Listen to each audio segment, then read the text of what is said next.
digamos, se exhumaron porque les daba 50 puntos de rating y les permitía ser conocidos en todo el país, iniciando una campaña presidencial de manera irresponsable. En ese contexto nos encerraron a todos, nos dejaron sin ingresos, nos quebraron y encima que estaban nuestros negocios cerrados, venían y rompían veredas que estaban sanas para seguir cobrando impuestos cuando hubiera sido más barato pagar una inyección. Bueno, ahí está una de las partes. El final, el que él difunde desde sus redes sociales y la frase que nosotros no vine aquí a despertar corderos, sino a guiar leones. Viva la libertad, carajo, y lo dice así, escuchá. El año pasado festejaba acá, junto a muchos de ustedes... No, es el primero que te pedí, el primero que pusiste, dale. Yo no me metí acá para estar guiando corderos. Yo me metí acá para despertar leones.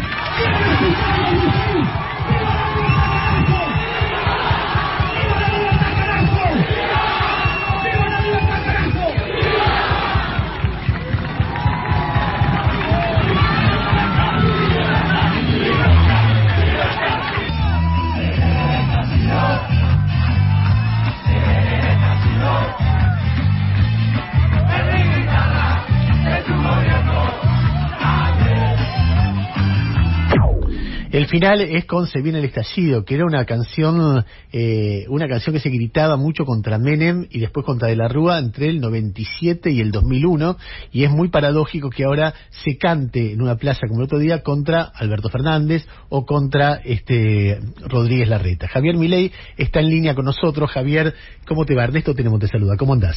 Buen día, Ernesto, un gusto enorme hablar contigo nuevamente. A ver, explícame la frase. Yo no vine acá a despertar corderos, sino a guiar leones. ¿Qué significa? No, es al revés. Yo no vine acá para guiar corderos, yo vine acá para despertar leones. Está bien, al revés. ¿Cómo? Explícamela.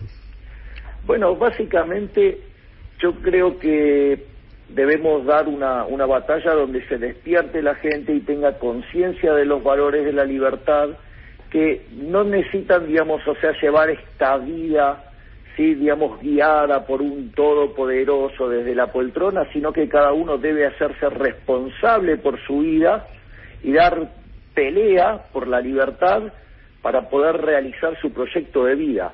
Obviamente bajo la definición de liberalismo con la que nosotros pivoteamos y que yo la señalé en el propio discurso, que es la definición de Alberto Venegas Linchijo, que es: el liberalismo es el respeto irrestricto del proyecto de vida del prójimo, basado en el principio de no agresión y el respeto del derecho a la vida, a la libertad y a la propiedad.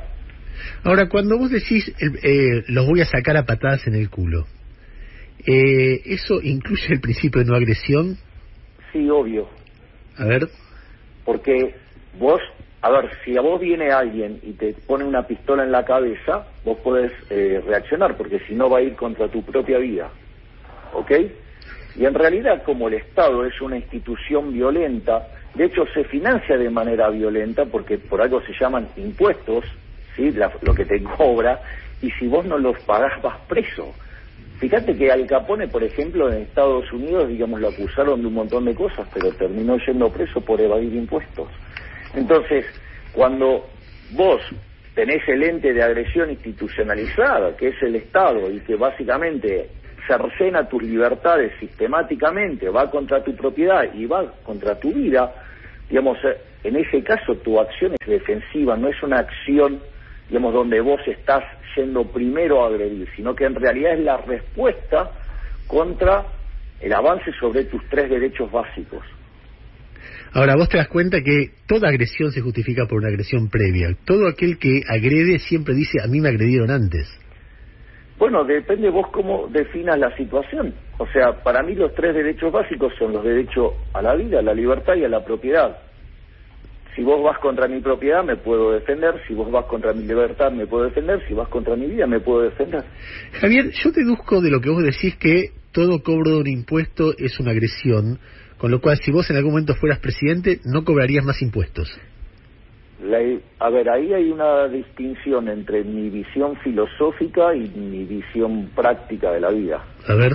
O sea, filosóficamente yo soy anarcocapitalista, un ácrata, un anarquista de mercado. O sea, no sé, hay un montón de definiciones que se usa para hacer la definición filosófica, donde yo considero al Estado como un enemigo. Digamos, considero que los impuestos son una rémora de la esclavitud, es algo que está en la cabeza de la gente, digamos, pero que tiene que ver con la esclavitud. De hecho, la esclavitud es 100% de impuestos.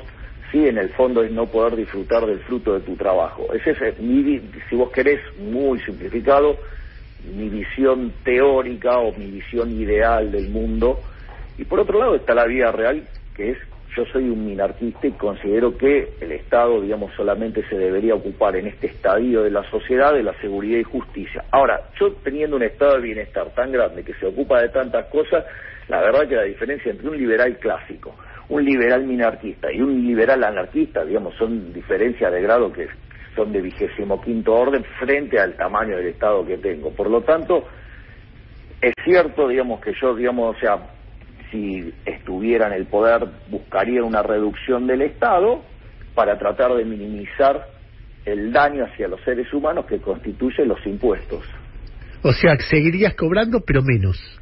Obviamente, claro. Bueno, de hecho, mirad, hoy tenés cerca de 170 impuestos, ¿sí? Tenés casi 70.000 regulaciones. Bueno, digo, tenés que desarmar eso, ¿viste? Esta locura de impuestos no existe en ninguna parte del mundo. Pero vos te das cuenta que en general, es muy interesante lo que decís, porque en general mucha gente ha subido al gobierno diciendo hay que bajar impuestos y después se encuentra con esa dificultad, que si bajás impuestos por acá tenés un problema de recaudación y ese problema de recaudación te genera presión de déficit fiscal, y cuando tenés déficit fiscal no es tan fácil que vos bajás impuestos y eso genera una corriente de inversiones o este crecimiento de la economía que te permite compensar eso. A ver, eso es cierto lo que decís, Ernesto. Vos fíjate que cuando yo hablo de las reformas estructurales, hablo de 3 reformas.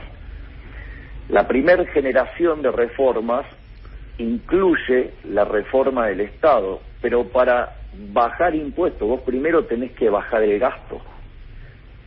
Y de hecho, la forma en la cual vos bajás el gasto no es trivial, porque esa reducción del gasto no debe, o sea, ni siquiera no puede, no debe, ¿sí? Yo, o sea, subrayo la diferencia entre las palabras, generar una convulsión social.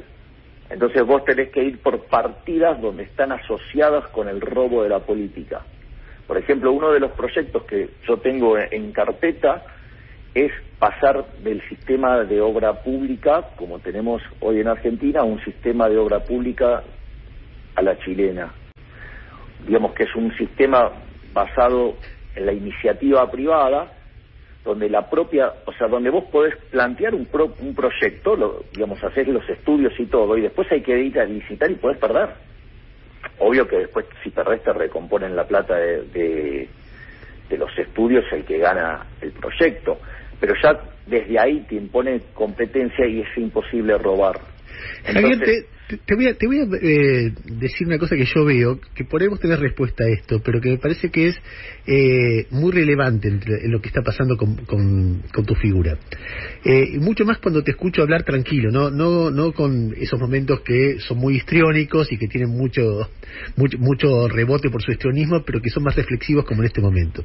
Yo cuando te veo a vos como símbolo, veo una persona que dice lo que hay que hacer es sacar a las patadas en el culo a estos tipos, hay que terminar con el Estado, hay que terminar con la agresión de los impuestos, etcétera, etcétera, etcétera, proponiendo un programa en el momento de la tarima, en el momento de la agitación, que eso hacen muchos políticos.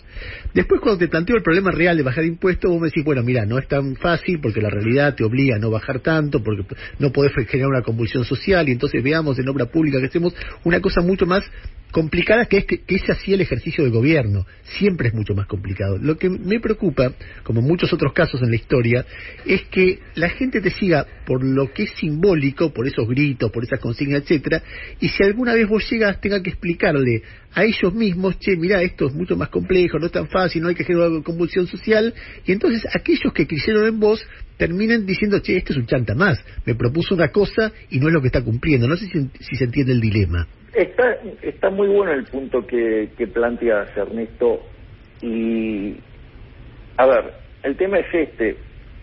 yo, digamos, eso está aclarado sistemáticamente en muchos de mis puntos, que es mi diferencia filosófica con la vida real. O sea, esto yo, digamos, lo que los plantea muy bien es Arrow y Hahn en un libro de 1971 que se llama Análisis General Competitivo. Entonces, ellos señalan, dice, mira, nosotros no es que analizamos este modelo porque creemos que este es el modelo que tenemos en la vida real, ¿eh? O sea, este es el modelo, digamos, teórico que tiene un montón de propiedades positivas para la población y que en ese contexto vos deberías actuar para que se parezca cada vez más a ese modelo. Y eso, digamos, yo lo planteo en distintos lugares. De hecho, a ver, para poner unas medidas cuantitativas acerca de lo que sucede. A ver, el año pasado, por ejemplo, mi libro Pandenomics fue el libro de economía que más se vendió en Argentina.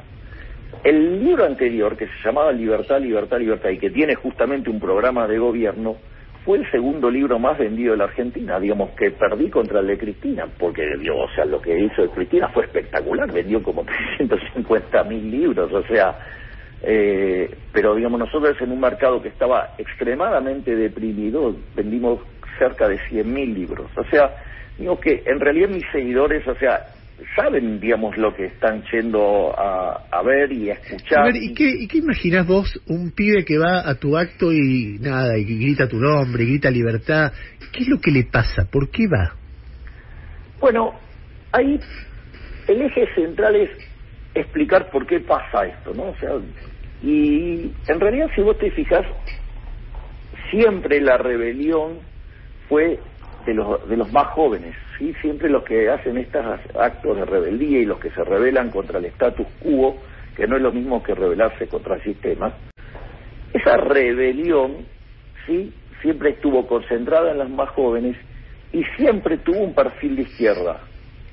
Lo que sucede es que después de la caída del muro hubo toda una reconstrucción conceptual de la izquierda, ¿sí?, donde se avanzó en la aplicación del modelo de Gramsci, y en ese contexto hoy el status quo es de izquierda, por lo tanto, digamos, es natural que la rebelión tenga un formato, si vos querés, liberal, a mis preferencias, otros lo llamarán de derecha, otros de extrema derecha, no sé, que le llamen como se quieran, pero es la rebelión contra el sistema. ¿Y por qué esta rebelión contra el sistema por derecha sería distinta a la que hubo cuando estuvo Alzogaray con la UCD, o cuando apareció Macri, que después Alzogaray llegó al poder vía Menem, y después Macri llegó al poder directamente? ¿En qué vos ves que hay una diferencia, o si no es un fenómeno nuevo de algo que ya pasó muchas veces? Ok, a ver, primero porque el status quo está corrido mucho más a la izquierda. Segundo porque, y esto no lo he dicho yo, digamos, esto lo ha señalado en una tenida académica que hicimos junto a Alberto Venegas Lynch y Jo, que él señalaba que, a diferencia de otros casos, como fue el caso de la UCD en los 80, los jóvenes están mucho más preparados. Es decir, vos te encontrás hoy chicos de 16 años hablando de Rothbard. O sea, y a Rothbard ni siquiera te lo señalan o te lo mencionan alguna vez en toda tu carrera si haces la carrera de economista. Pero, o sea, no existe. De hecho, yo muchas veces hago el chiste. Vos le preguntás a un graduado en la Universidad de Buenos Aires en economía, le preguntás quién es Ludwig von Mises, te dice que es el 9 de Holanda, y nosotros, digamos, te vamos a decir que es el mejor economista de todos los tiempos. Entonces, eso es un tema no menor, porque tiene que ver con este formato también, que los jóvenes además llevan menos tiempos expuestos al sistema de adoctrinamiento. A ver, Javier, espera que Gustavo Grave te quiere hacer una pregunta. Sí, claro. ¿Cómo va, Milei? Buen día. ¿Qué tal, Gustavo? Muy bien. No, a ver, hay un prejuicio. Yo la verdad que no sé si es real. Tiendo a pensar que sí, de que los seguidores suyos son en general los chicos de clase media y media alta, le diría, o clase alta, y que no hay inserción en las clases populares a partir de su figura o de su discurso. ¿Esto es así? No, eso es falso, Gustavo. O sea, es un prejuicio. De hecho, una de las encuestas que más inquietó al gobierno y a la pseudo oposición es cómo medimos en la zona sur, por ejemplo. O sea, no es así, digamos, el liberalismo en realidad fue creado para liberar a las personas de la opresión de los monarcas, en este caso sería de la opresión del Estado, y en realidad, digamos, los principales beneficiarios de las ideas de la libertad son justamente los sectores más vulnerables. Javier, déjame hacerte algunas preguntas sobre distintos temas, sí lo más breve que puedas, porque quiero realmente recorrer algunos temas, varios temas, qué sé yo. Por ejemplo, tu opinión sobre la legalización del aborto, ¿cuál es? Yo, digamos, estoy en contra del aborto, porque yo creo en el respeto irrestricto del proyecto de vida del prójimo, y que claramente la mujer puede elegir sobre su cuerpo, pero lo que tiene dentro del vientre no es su cuerpo, es otro individuo que a partir del momento de la fecundación se genera un nuevo ADN, es un ser distinto y por lo tanto violenta el principio de no agresión. Yo lo hago con un ejemplo muy simple. Suponete lo siguiente, Ernesto, te invito a ir conmigo a París en mi avión, suponiendo que tuviera un avión, no lo tengo, pero ¿qué pasa si yo te invito y en el medio del Atlántico te digo, mira, Ernesto, ahora quiero ejercer mi derecho de propiedad sobre mi avión y ahora no quiero que me acompañes, o sea que te invito a bajar? No, está bien, no quiero entrar a la discusión, me interesa tu posición de fondo, tu opinión sobre el matrimonio igualitario, ¿cuál es? En realidad yo no tengo problemas que la gente se vincule con quien quiere, o sea, para mí el matrimonio es un contrato, ¿sí? Que puede ser formal o no.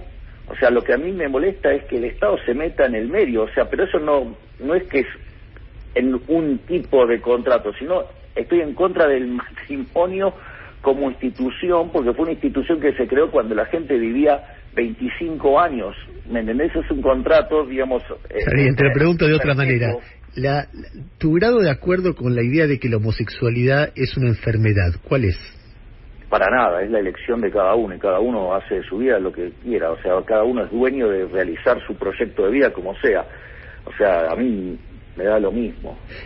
Tu opinión sobre Patricia Bullrich, en un momento dijiste que era socialista. No sé si dije que era socialista, pero supongamos que lo dijera, también las personas pueden evolucionar hacia la libertad. ¿Y entonces? Le tendría que valorar si evolucionó hacia las ideas de la libertad. O sea, es alguien con el cual vos podrías tener algún acuerdo político. Es alguien con quien yo además charlo. O sea, yo no, a ver, no es que hablo como la gente que trabaja conmigo, pero o sea, yo tengo determinado canal de diálogo con ella. Y o sea, dentro del mundo de Cambiemos es las personas más cercanas o con las que podés tener más grado de acuerdo. Exactamente. De hecho, bueno, esto sí te pido un minuto.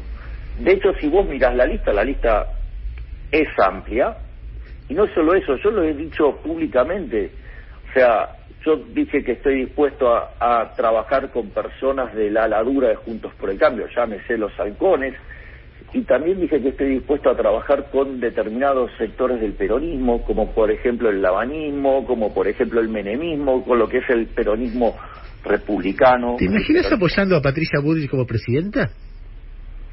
Me parece que hablar del 2023 con la situación que vive Argentina es como es el hiper largo plazo.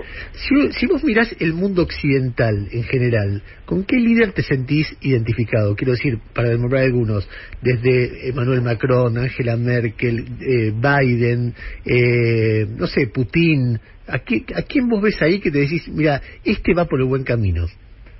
El que iba por el buen camino era Trump. ¿Bolsonaro? Sería impropio que yo dé una opinión sobre Bolsonaro, porque digamos, o sea, yo no trabajo de manera directa sobre lo que ha sido el diseño de su programa, Lo que sí tengo claro es que al momento de elegir economistas, se eligió economistas de los buenos, los que son parte de la solución y no parte del problema.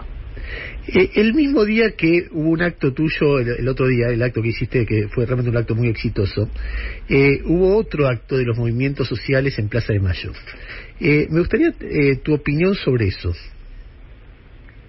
A ver, el problema en Argentina es que vos hoy tenés 50% de pobres, Ernesto.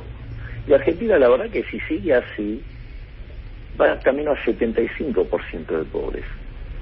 Entonces, de hecho, cuando yo en su momento iba señalando esta tendencia, mucha gente, creía que era por culpa de mi visión extrema, por las distintas descalificaciones ad hominem que recibo a diario. Ahora, al margen de eso, vos tenés un problema real, que es que la gente cada vez es más pobre en este país. Entonces, la gente se va a quejar. Y eso te diría que me parece hasta sano y natural, porque hay algo que no está funcionando. Ahora, claramente después hay una cuestión del diagnóstico, y en función del diagnóstico que tenés y cómo tenés la visión de cómo funciona el mundo, naturalmente vas a pensar en un conjunto de políticas económicas, por decirlo de alguna manera. Desde mi punto de vista, si bien yo entiendo el reclamo, y me parece natural, sí, lo que no comparto es la receta para salir, por decirlo de alguna manera. Es decir, el dato de los pobres está, sí, el dato de la tendencia negativa está. Ahora, el tema es cómo salimos. Bueno, hay gente que quiere, apagar un incendio con un lanzallamas. Bueno, parte de toda la batalla cultural que yo, vengo dando desde hace muchísimos años y que ahora me ha puesto en el lugar que estoy, bueno, tiene que ver justamente con tratar de decir, miren, hay una forma de diagnosticar distinta y eso deriva en un conjunto de políticas distintas y los resultados empíricos son estos. Javier, esa es la discusión. Cuando vos reivindicabas recién a Trump, yo pensaba que entre las libertades que defiende Trump es la liberalización al máximo del derecho de cada uno a tener armas. ¿Vos estás de acuerdo con eso? Sí. A ver, fundamentable un poquito más. Porque básicamente, primero, eso le quita, si vos querés, poder relativo al Estado, que es el que tiene el monopolio de la violencia. De hecho, es una de las enmiendas de la Constitución de los Estados Unidos, es la segunda enmienda, la gente puede estar armada. A ver, vos, mira, mientras que te puedas defender, después habrá una instancia que evaluará si tu defensa fue legítima o no, si fue sobre reacción en esa defensa, pero en realidad eso no tendría por qué estar regularizado o monopolizado por el Estado, porque después pasan estas cosas donde el Estado avanza sistemáticamente sobre los individuos y, te cercena libertad. Ese es el primer punto. De hecho, cuando empezó la pandemia, sí, y cuando en Estados Unidos se empezaron a aplicar medidas restrictivas, cuando hubo algunos que quisieron avanzar sobre la propiedad de determinados individuos, hubo individuos que se defendieron, y salieron otros individuos a defender las causas. Porque el punto es, ¿por qué no le yo te la hago al revés? ¿Por qué no le darías las armas a los individuos? ¿Vos sos portador de arma en este momento, Javier? No, pero pero ¿cuál sería el problema si tuviera la opción de utilizarlo o no? Porque después, podemos ir a la discusión empírica, sí, acerca de cuáles son los efectos que tiene este tipo de cuestiones. Porque cuando vos en el fondo, y esto surge a partir de un desarrollo de Gary Becker en 1968 en un paper que se llama Crimen y Castigo. Él estaba viviendo en Nueva York, daba clases en Columbia en ese momento, y empieza toda esa, lo que nosotros acá llamamos como el zafaronismo, se estaba aplicando en Nueva York en aquel momento, y eso después deriva en que Nueva York se convierte en un calvario, y era la ciudad más peligrosa del mundo. Básicamente, lo que vos estás haciendo es bajarle el beneficio esperado a la actividad delincuencial. Y por lo tanto la delincuencia cae. Javier, respecto de la legalización del consumo de droga, ¿vos estás de acuerdo? Absolutamente, en una sociedad libre. Después tenés que ver si estás en una sociedad libre o no. O sea, desde mi punto de vista, a ver, si vos te querés suicidar, yo no tengo ningún problema, porque en principio, o sea, ¿afecta a mi vida? No. ¿Afecta a mi libertad? No. ¿Afecta a mi propiedad? No. En el fondo, drogarte, si vos querés, es suicidarte en cuotas. Digo, yo no tengo problema, es tu decisión de vida. ¿Te drogaste alguna vez? ¿Qué? Solamente una vez fumé marihuana. ¿Y? Nada, digo, o sea, yo recuerdo que era, digamos, o sea, me reía mucho. ¿Y por qué no lo volviste a hacer? Porque no me resultó atractivo per se, o sea, yo igual siempre me divierto mucho, pero, o sea, era una situación que, digo, no me pareció atractivo. O sea, ahora, ojo con esa situación en la cual, de vuelta, y esto es la gran discusión que a veces puede tener un liberal, digamos, que decide meterse en política con un anarcocapitalista. Porque entonces, claramente desde nuestra visión, o sea, las drogas tienen que ser libres. Ahora, ¿cuál es el problema? El problema es que si vos vivís en una sociedad que tiene Estado, si ese Estado incluye la idea de Estado del Bienestar, ese Estado del Bienestar incluye la prestación del sistema de salud y otro tipo de contención social, ahora ¿cuál es el problema? Que si vos te querés drogar, hacé todo lo que quieras, Ernesto, pero no me pidas que yo pague la cuenta. ¿Me comprendés cuál es el problema? Porque si entonces tus decisiones no te vas a hacer cargo vos, sino que me voy a tener que hacer cargo yo, bueno, eso me parece injusto, porque que me vengan a robar mi dinero para financiar lo que vos quieras hacer, digo, me parece injusto. O sea, y si fuera al revés también me parecería injusto, porque no sería la primera vez que aún, digamos, yo recibiendo un beneficio me queje sobre lo inmoral e injusto de la situación. A ver, tengo un último, más que una pregunta, un planteo para hacerte. Sí, claro. Yo no sé si vos sabías, porque es público, pero uno de los miembros de nuestro equipo es Jairo Stracha, que es economista. No es economista. Bueno, es periodista de economía. No, eso es otra cosa. Bueno, está bien, pero déjame decirte. Y el otro día se generó un conflicto porque vos pusiste como condición para participar de un programa que no estuviera Jairo, donde va habitualmente. Y Jairo, qué sé yo, hasta donde yo lo conozco, trabajo con él hace 5 o 6 años, es un tipo educado, tranquilo. ¿Qué pasó? ¿Por qué no le diste por qué pusiste esa condición? A ver, la pregunta es, yo le pedí a tu producción que hoy me llame. No, está bien, pero vos tenés todo el derecho del mundo a seleccionar periodistas. Te pregunto por qué... Vamos por partes. Primer punto.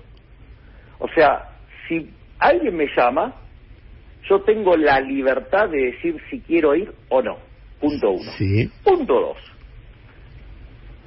Si en esa lógica, mira, yo te digo, voy solamente a un mano a mano, y vos me decís, sí, por eso yo tengo todos, o sea, cada vez que, digamos, o sea, yo pacto las condiciones a las que voy a un programa, por eso tengo las capturas de pantallas del chat con los productores. Entonces, si yo, digamos, te digo, las condiciones son estas, después yo, digamos, no me quiero encontrar con otro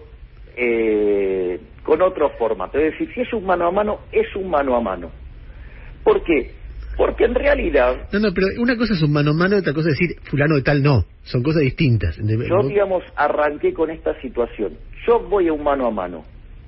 Un mano a mano es una persona con una persona. Sí, vos con Romina Mangel en ese caso. Claro, no incluye panel. Bueno, está bien. Pero una cosa es no incluye panel y otra cosa es decir no incluye a Jairo. Yo pienso... Bueno, después hay otra dimensión del problema. O sea, en la primera, digamos... Lo que te pregunto es cuál es el problema con Jairo. Si hay algún problema... Ernesto, digamos, el punto es el siguiente. Si vos querés, yo te puedo pasar los chats y te los puedo mostrar. No, pero yo no tengo problema. Pero más allá de la discusión, yo te pregunto, ¿hay algún problema personal con Jairo? Eso es lo que quiero saber. Mirá, yo, digamos, puedo decir con quiénes hablo y con quiénes no. Está bien, pero ¿por qué? A ver, vamos por partes. En esa línea, ¿sí?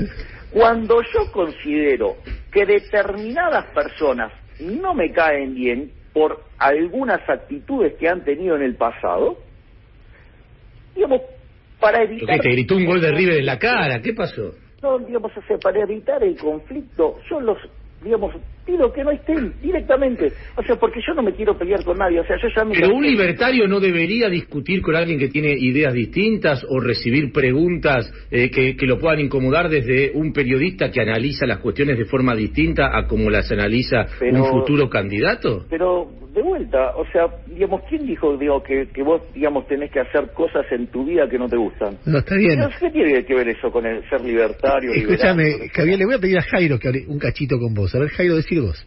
¿Qué tal, Miguel? Y buen día, ¿cómo te va? ¿Qué tal? ¿Cómo estás? La verdad que me pegué una sorpresa bárbara. Si el planteo es, tengo las capturas de los chats, yo también tengo las capturas de los chats y veo el planteo que vos hacés, que incluye que me corran, y veo que la producción te aclara que ningún invitado viene a ese programa mano a mano. Pero no me quiero extender hablando de otro programa que no es pero sí es que gatilló eso. Mano a mano, yo lo planteé abiertamente. Yo voy en mano a mano. Mano a mano implica... Escucho. Que no quería panel. No, está bien, pero yo lo que te pregunto... Porque recurrentemente, en muchos paneles, sí, se agrede sistemáticamente al invitado para generar determinadas reacciones. Por lo tanto, si yo, digamos, estoy diciendo que voy bajo las condiciones de un mano a mano, y eso es como arranca el chat con el productor... Está bien, pero no quiero extenderme, pero... Bien, viniste un montón de veces Intratable que tiene esa lógica, que no es justamente la lógica de Jairo. No, que fuiste muchas veces a Intratables, te dice Gustavo. Pero también es cierto que hace mucho tiempo ya que no voy a Intratables y que voy a otro tipo de entrevistas. Pero solo por curiosidad, ¿hay algo que te caiga mal de Jairo? Solo me interesa eso, porque yo puedo entender que o alguien diga, no quiero con Tenenbaum, porque Tenenbaum es un desagradable. Y yo a veces soy medio complicado, lo acepto como vos, Javier. Cuando tengo entrevistas contigo, jamás te dije que no. No, está bien, pero vos te das cuenta que hay tipos que somos complicados. Vos sabés que vos sos un poco complicado, que yo soy un poco complicado. Yo soy tremendamente complicado. Bueno, pero Jairo no conozco muchos tipos más buenos que Jairo. Entonces, no entiendo qué te pasó. Hay personas que también consideran que yo soy Winnie Pooh, ¿me entendés? Así, y bueno, o sea, porque todo depende del contexto, de determinadas cuestiones de situaciones. ¿Pero qué te jodió de Jairo? ¿Me puedes decir? Aprovechemos claro, que acá nosotros somos un programa que no aceptamos ningún condicionamiento, y Jairo, hacerle todas las preguntas, metrallémoslo la pregunta. No, yo me puse a revisar qué podía haber molestado a Milei en su momento. ¿Y? Creo que la única vez que me ocupé de Milei en mi vida, fuera de que alguna vez salió acá y le hice alguna pregunta, fue una vez que en una nota en Perfil en 2019 cuestioné fuerte si el combo liberal que él propone no venía asociado con alguna dosis de autoritarismo, porque él había publicado, y amerito para preguntártelo, aprovecho, habías publicado los recibos de sueldo de los legisladores y habías puesto lacras hijas de puta en referencia a los representantes de la gente que los vota, y a mí ahora sí me dan ganas de preguntarte, que no sé si es el motivo de tu enojo, pero vos estás apostando a ser un representante en el Congreso como esos tipos a los que les ponías el recibo y les ponías lacras hijas de puta, y ellos yo sí te lo cuestioné en una nota. Sí, bueno, digamos, hay otros y que no tiene sentido traerlo acá, de determinados comportamientos que, digamos, a mí, digamos, son con ese tipo de comportamientos yo decido no hablar. Pero no importa, digamos, al margen de esta situación, también puedo contestar esto, o sea, y tiene que ver con la frase, yo no me metí acá, sí, para guiar corderos, sino para despertar leones. Una de las cosas que yo voy a estar proponiendo, sí, es ir contra la Ley de Administración Financiera del Estado, donde básicamente ahí no solo tenés el problema de la coparticipación, sino que también tenés la parte que tiene que ver con el financiamiento, sí, por ejemplo, de los legisladores.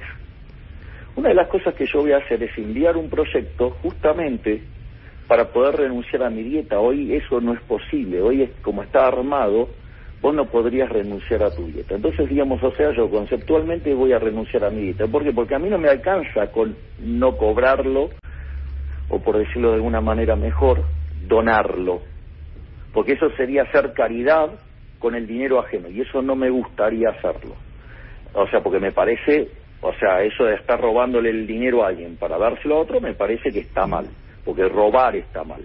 Entonces, en ese contexto, ¿sí?, lo que yo, digamos, quiero ir es, por ejemplo, un proyecto donde tener la opción de ir ad honorem. O sea, ¿por qué? Porque originalmente digamos, el Congreso de la Nación, y se llama Honorable Congreso de la Nación Argentina, porque eran ad honorem. De hecho, Alberdi fue diputado nacional por Tucumán siendo ad honorem. Entonces, y eso hoy no lo tenés disponible. Entonces, a mí me parece que ese tipo de proyectos, va a ser las características generales de los proyectos que yo voy a enviar. ¿Y tanto problema era si te preguntaba esto, Javier? Imagínate que si la condición para ir a un programa es que no está, para que no te pregunte esto. No, pero, a ver, yo de vuelta, voy a plantear de vuelta la situación. Si es necesario, voy a dar mayores... Está claro, vos querías ir mano a mano, pero también dijiste Jairo no.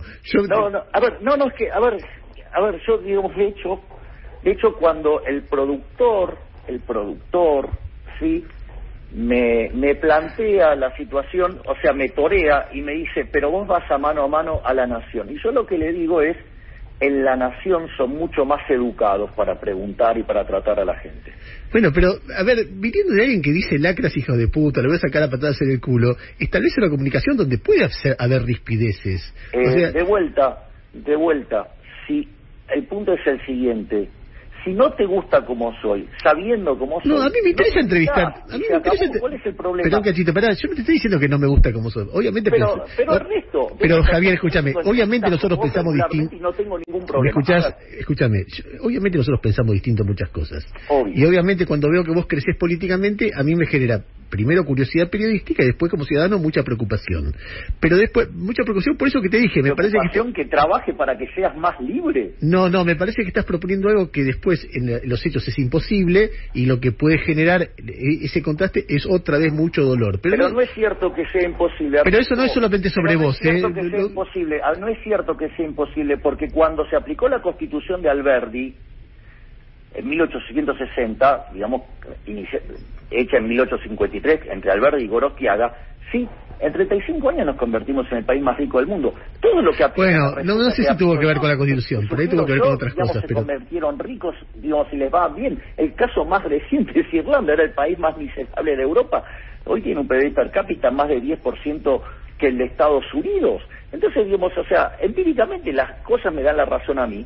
Y también, digamos, respecto a las ideas socialistas, donde se las aplicaron fueron un fracaso en lo económico, en lo social, en lo cultural, y además asesinaron a 150 millones de seres humanos. Bueno, está bien, yo tampoco estoy de acuerdo con el comunismo, nunca estuve de acuerdo con el comunismo, pero pero no es solo el comunismo, porque ahí está, me encantó el punto, y este me encantó porque... Pero tengo que cerrar, te juro, estamos en 40 minutos.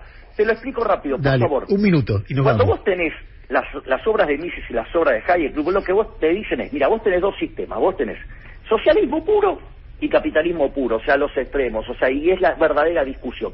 Cualquier solución en el medio es inestable y tiende hacia el socialismo. Por eso cada vez que vos haces una intervención, la economía funciona peor y genera más demanda de intervención y tiende al socialismo. Es decir, en realidad el único camino para ser libre y para tener un nivel de vida muchísimo mejor que el que tenemos es abrazar las ideas de la libertad. Si no, podemos hacer lo que venimos haciendo hace 100 años y cada vez somos más pobres. Javier, te mando un abrazo y te agradezco la diferencia de atendernos. Y si vos aceptás que todos te preguntemos, te vamos a entrevistar muchas veces. Gracias, Abrazo grande. Era Javier Milei hablando con nosotros 2 días después de un acto muy importante que hizo en Plaza. No puedo entender por qué alguien diría con Jairo no. No puedo entender por qué tiene que ver con que le gritó un gol de River, Milei de Chacarita, o por lo menos. No puedo entender por qué alguien pueda decir con Tenenbaum no. Eso lo entiendo, no sabes cómo lo entiendo.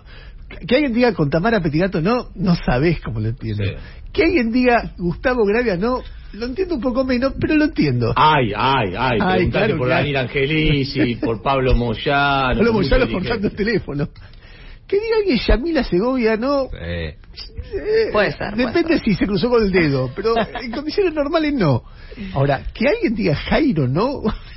Bueno, Ernesto, en el mundo de la televisión, yo te lo puedo decir, hay gente que utiliza programas para crecer y una vez que crece, vos no sabés lo que es hoy cualquiera pide mano a mano, es una cosa insólita, pero cualquiera pide mano a mano. Están en el programa en el que yo trabajo, están tratando de traer a los candidatos a diputados y senadores a los número 1 en la lista. Y todos piden mano a mano. Todos piden mano a mano, hasta algunos que después vos los escuchás hablar y te hablan de la sociedad y el conjunto de yo, y cuando van a un programa dicen, no, pero yo quiero mano a mano. En cualquier caso, ahí está Javier Milei, que habla con todos pero con Jairo.